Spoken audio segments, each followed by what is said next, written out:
We are hoping to get started on time so we can end on time. Thank you everyone for coming to DIME's July Lightning Speed Crowdsourcing. We have a really exciting one today. I know I say that every time, but every time I really do mean it, I promise. This month we find ourselves still in the pandemic. And I think a lot of us were hoping that it wouldn't last this long or much longer, but here we are in the reality. So what we're talking about today is seeing how early innovators pivoted to recognize that this pandemic will last a lot longer than we had hoped, and what are the ways that we can innovate quickly to help detect and help all of us, including COVID-19 patients. What we have today is a really exciting readout from some early work about where that progress is and where it's going. But before we get started, I would like to mention today that the session is being recorded and that the slides and the recording will be made available right after today's session. And we mean it when we say lightning speed. So I'm reminding everyone that each presenter has 8 minutes today, including a presentation and a live Q&A. And the live Q&A is the fun stuff. So if you have a question, you feel free to please participate. Either raise your hand in the participant window and I'll unmute you to ask your question live, or you can also raise your hand and then also use the chat function too. And then after the session, do please join the Lightning Speed Crowdsourcing Slack channel where we'll continue the conversation. And here we are with our very fantastic esteemed guests. So we'll start off today with Jessilyn Dunn at Duke as she talks about the Cove Identity Study. We'll continue to Ernesto Ramirez, design lead at Evidation Health, talking about the work they've done with person-generated health data. And then we'll close out the show with Lucia Kvapilova, product development lead at HealthMode. Well, let's go ahead and get started so we can get the show going. Jessie, are you with us just yet? Okay, let's be a little bit nimble here. Ernesto, can we ask you to please go ahead and we'll come back and let me see if I can jump. Oop, I don't want to go to her slides too much.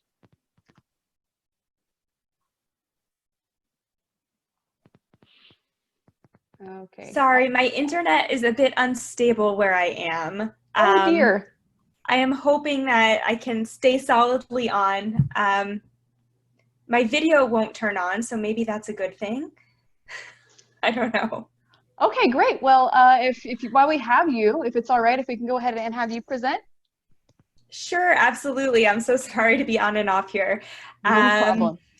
But I really appreciate you including me in this awesome lightning session. I'm gonna keep an eye on the time here just to make sure that I don't go way over.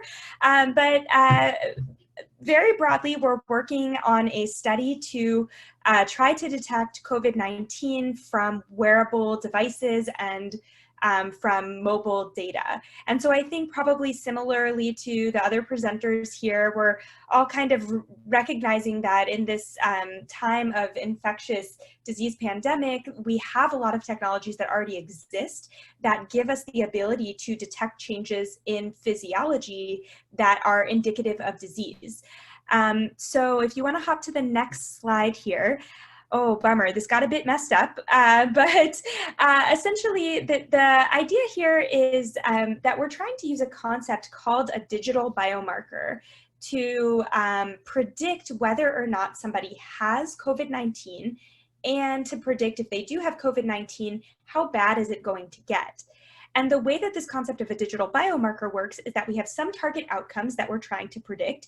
In this particular case, we're talking about a COVID infection or worsening of symptoms, but we could also replace this with diabetes or any sort of clinical outcome that we might think of.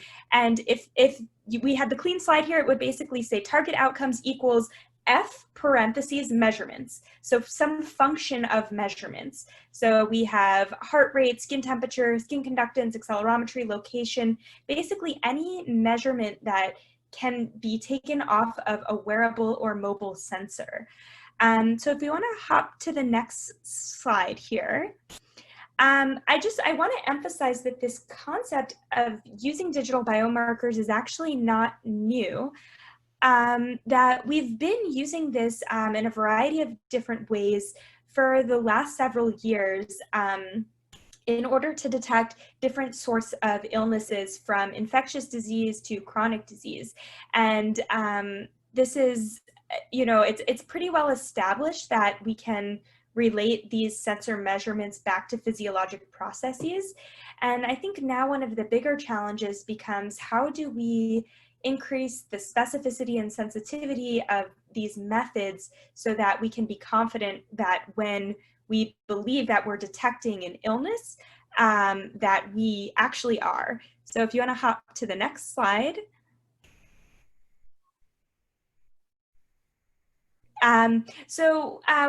One of the things I do want to mention is that these digital biomarkers are useful not only for certain types of wearable devices or for certain types of illnesses, but actually the methodology to develop them is pretty common amongst different disease types and different measurement types.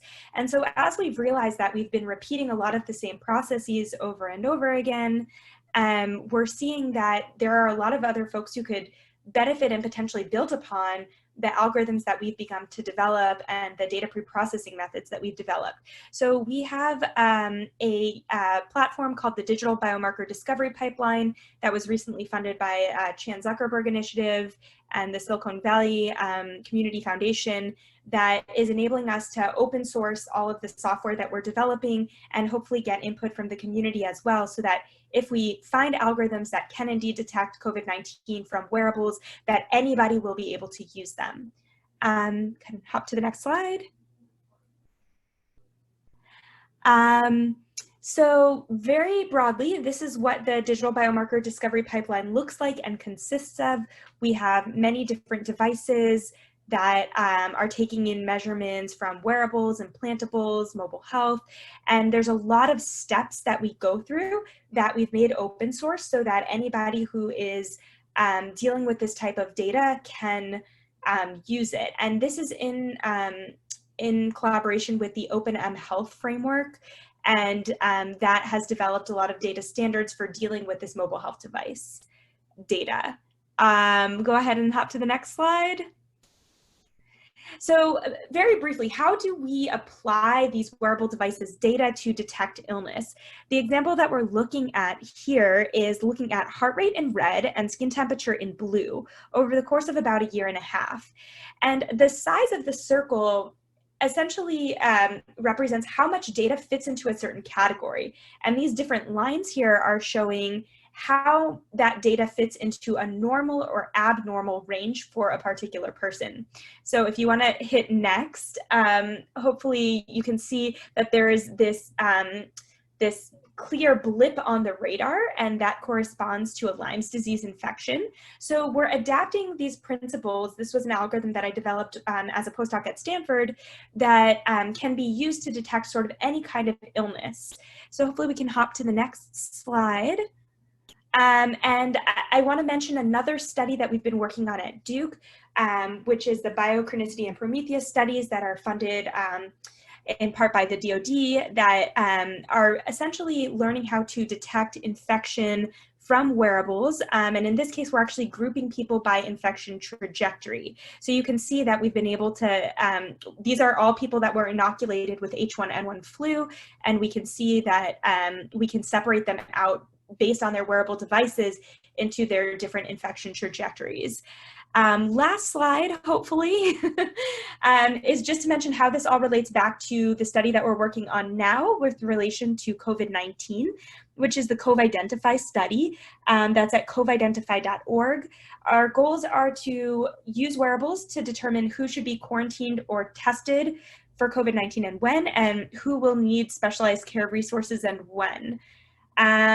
We have a variety of different questions we're asking on the right-hand side here, but wearables really give us a powerful method to ask all of these questions. So with that, I'm going to stop. I think I have an acknowledgement slide on the last one that would be great to put up, and glad to chat with anybody, maybe after the other presenters or now, however this works.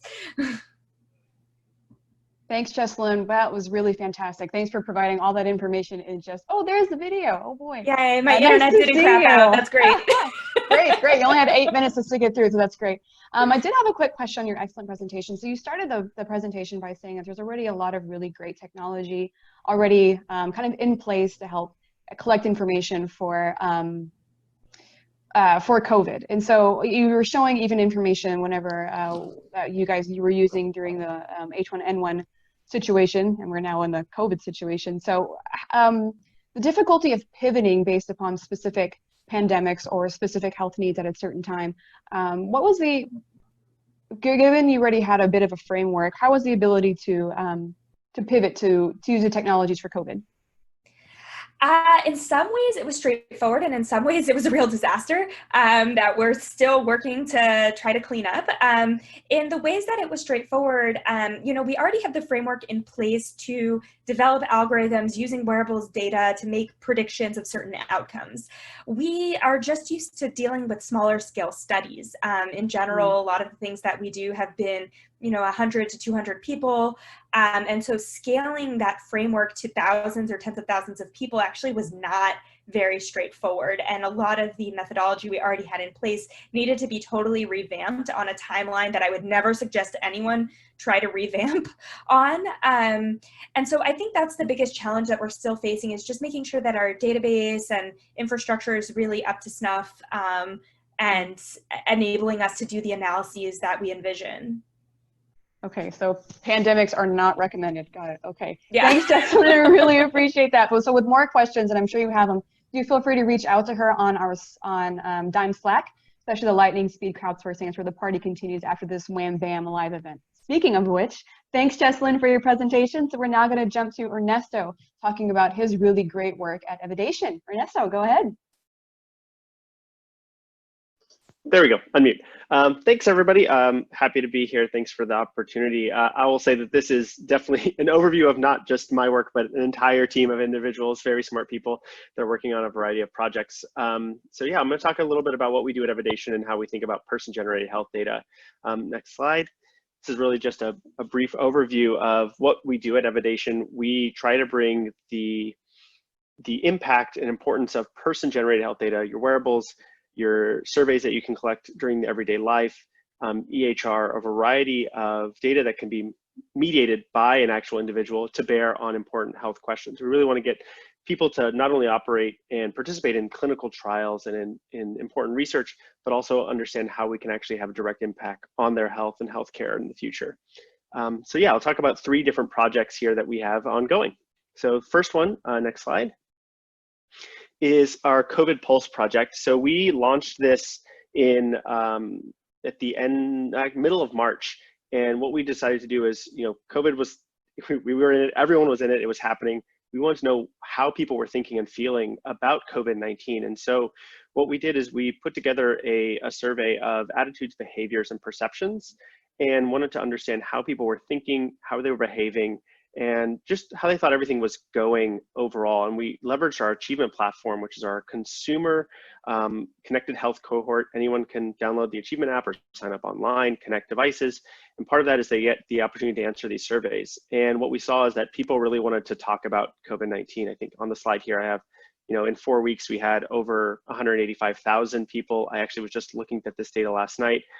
We ended up collecting 10 surveys overall over the course of 16 weeks, and we had over 250,000 people participate in terms of answering some demographic questions and then filling out one of our 10 surveys around attitudes, behaviors, and perceptions. And if you go to the next slide, you can see that one of the cool things that we saw, or not cool, I guess, depending on how you think of things, is that the impact of the pandemic actually had a marked change in people's behavior. We saw that people's physical activity, this was ran in early April, changed dramatically and quite quickly. We haven't rerun this data yet, but I'm really interested to see how this might ebb and flow with how different states, different counties and localities are changing their stay-at-home and kind of quarantine efforts. So we're really interested in looking at this more. Actually, I just pulled some data last night, and around one of the questions we asked, starting in, believe it was the beginning of May, was how often in the last 7 days do you wear your mask, with just really simple questions, or really simple response options of no, every time I leave the house, or when I leave the house, but only when I feel like I can't socially distance. and to see the drastic change between early May to late July when this survey, all of our surveys ended, of people who, like, a lot of people were saying no to people saying yes or yes kind of sometimes, is pretty remarkable. And we're hoping to work on this data with some academic collaborators here over the next few months. So next slide, I'll go over one of our other projects that we run on achievement. And this is part of our infectious disease surveillance work. Over the last 3 years, we've been trying to understand how flu works and how we can use our large cohort. We have over 4 million people now connected to achievement, how we can use that to better understand flu and flu dynamics in the real world.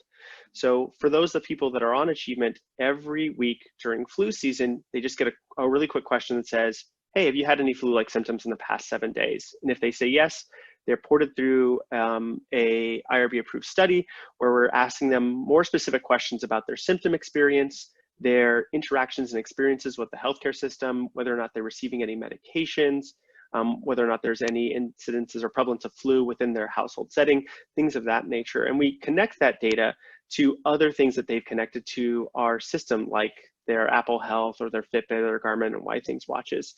And we've been working on some of this, and we published a little bit about how we believe, and this will come as no surprise after Jessilyn's great presentation, that why we believe that this data is so impactful for being able to understand what actually happens to people when they have an infectious disease. So if you go to the next slide, what we did over the last few months, we put together a preprint, because once COVID-19 hit, we obviously decided, like, we can't just keep asking people about flu, we have to ask about COVID. And so we went through an amendment process, we changed that survey, we started asking about COVID-19 and COVID-19 specific symptoms, diagnosis and treatments.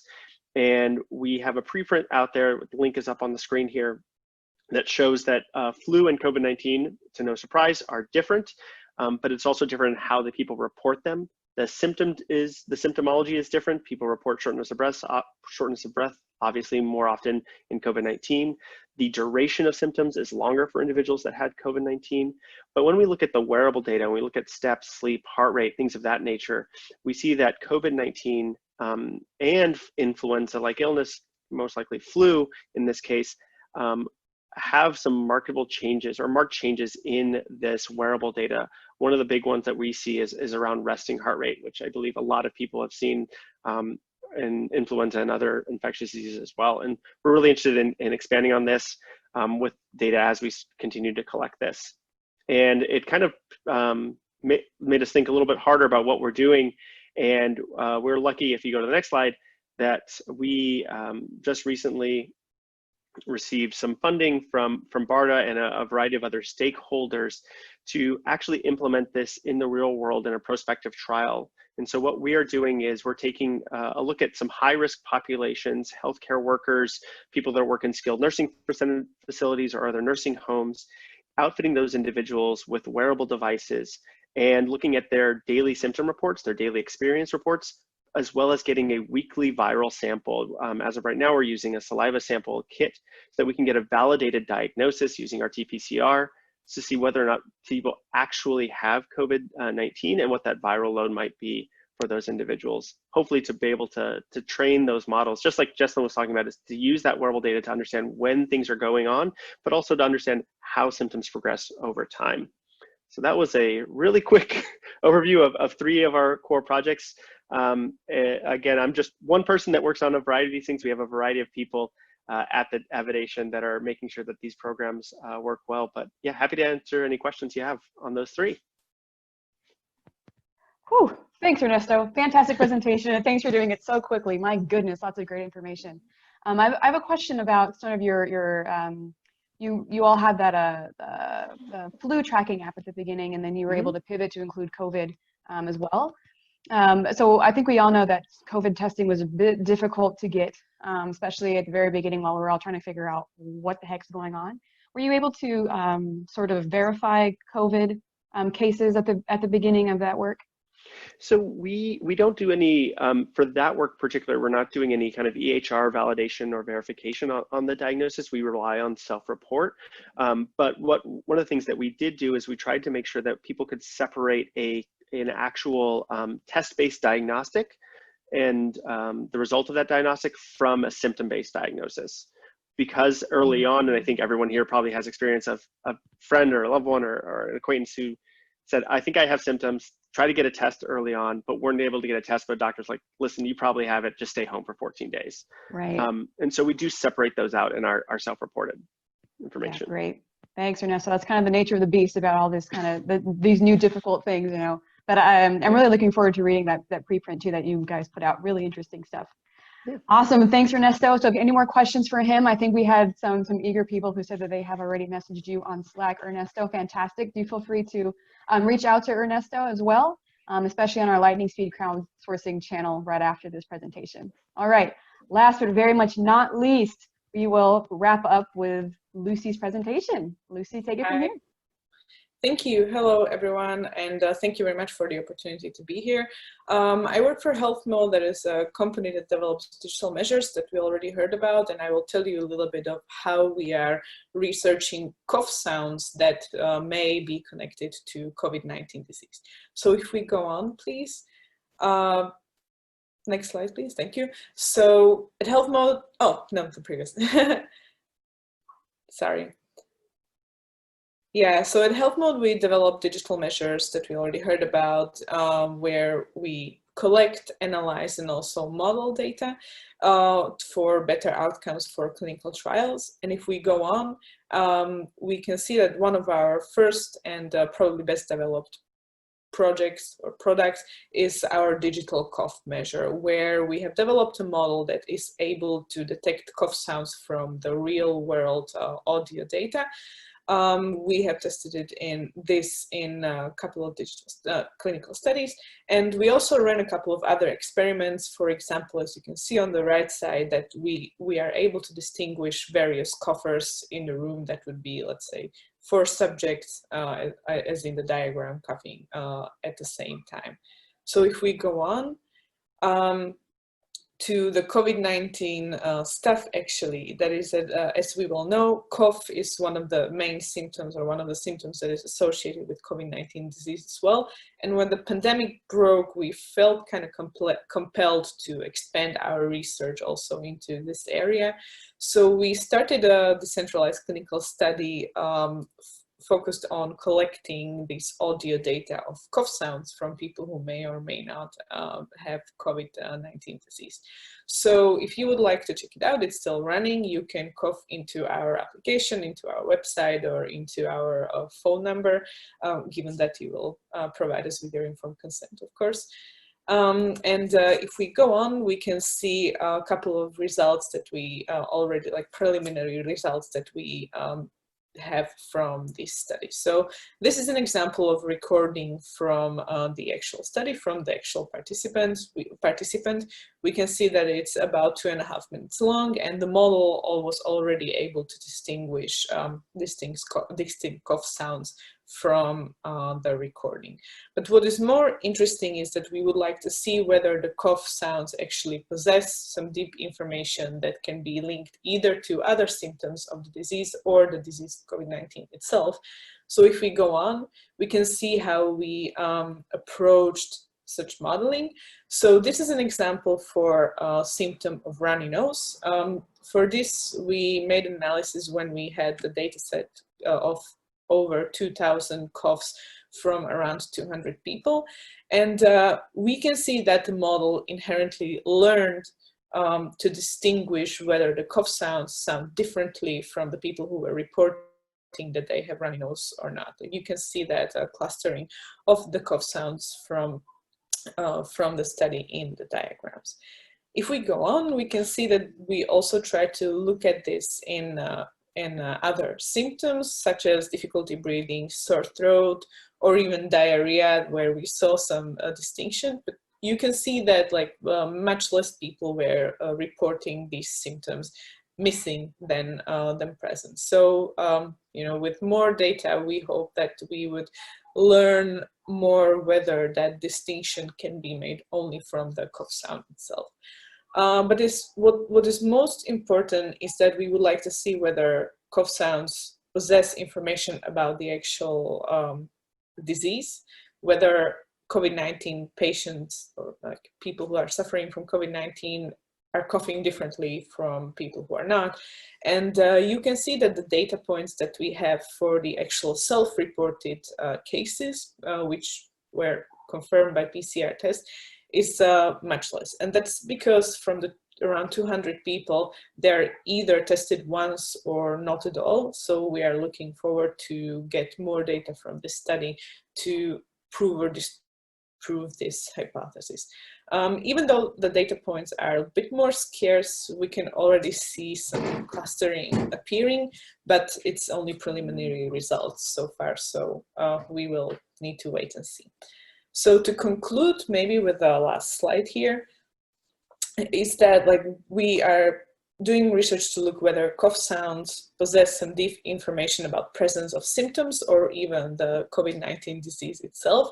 But at the same time, the tool for automated cough detection and analysis may offer some additional value during the pandemics. And it could serve for pre-warning or pre-diagnostic as a pre-diagnostic tool, or if done completely anonymously and endpoint-based, could it maybe help us to monitor the symptom of cough in the population without collecting any personal data at all? Like, for example, for in public spaces, transportation, think airports, and so on.